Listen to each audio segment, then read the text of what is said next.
Astrology simplified में आपका स्वागत है। आज ज्योतिषी सलाह में हम चर्चा करेंगे केंद्र और त्रिकोण के स्वामियों के बारे में। हमारी जब भी चर्चा होती है या कुंडली विश्लेषण के बारे में बात करते हैं तो हम हमेशा केंद्र और त्रिकोण के स्वामियों के बारे में चर्चा करते हैं।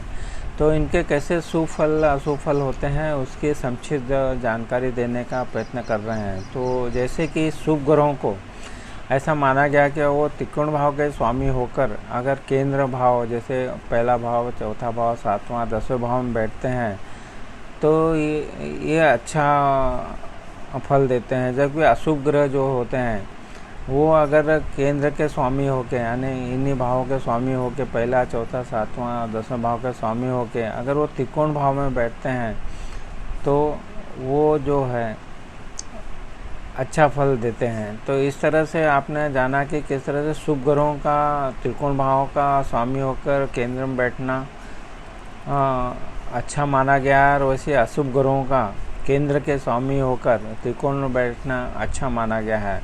इसके बाद में और भी कुंडली विश्लेषण हम हमेशा बात करते हैं तीसरे, छठे, आठवें, 12 भाव के स्वामी के। इनके स्वामी हमेशा कुंडली में कमज़ोर होना चाहिए और दूसरे जो भाव बचे हैं दूसरा, चौथा, पाँचवां, सातवां, 9वां, 10वां, 11 भाव इनके स्वामी हमेशा बली होना चाहिए।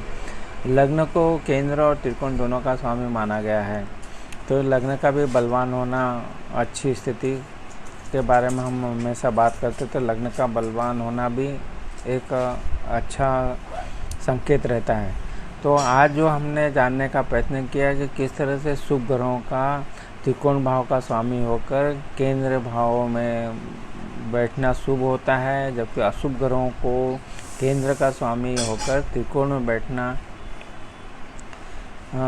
बैठना अच्छा होता है। तो इस तरह से आप अपनी जो भी कुंडली है उसमें विश्लेषण करें तो देखें कि केंद्र के स्वामी कहाँ बैठे हैं और अगर वो शुभ ग्रह हैं तो कहाँ बैठे हैं और अशुभ ग्रह हैं तो कहाँ बैठे हैं। तो अशुभ ग्रहों का जो है वो केंद्र के स्वामी होकर त्रिकोण बैठने को हमने शुभ बताया और इसी तरह से शुभ ग्रहों का त्रिकोण भाव का स्वामी होकर केंद्र में बैठना अच्छा बताया है। तो ये जानकारी आपको अच्छी लग रही है तो जो हमारी चैनल एस्ट्रोलॉजी सिंप्लीफाइड पे हमने और भी योगों के बारे में बताया है कि केंद्र त्रिकोण के जो योग राजयोग कैसे बनाते हैं, कौन से भावों में बैठ के किस तरह से उनकी युति या दृष्टि संबंध से जो राजयोग बनते हैं उनके क्या फल हो सकते हैं उसकी जानकारी दी है। तो आप ज़रूर सर्च कीजिए और आपको इसकी जानकारी सब प्राप्त होगी कि किस तरह से इनको कुंडली के विश्लेषण में हमने कुंडली के द्वारा बताया है कि ये सब को किस तरह से आप अपने कुंडलियों में लगा के देख सकते हैं, कैसे देख सकते हैं।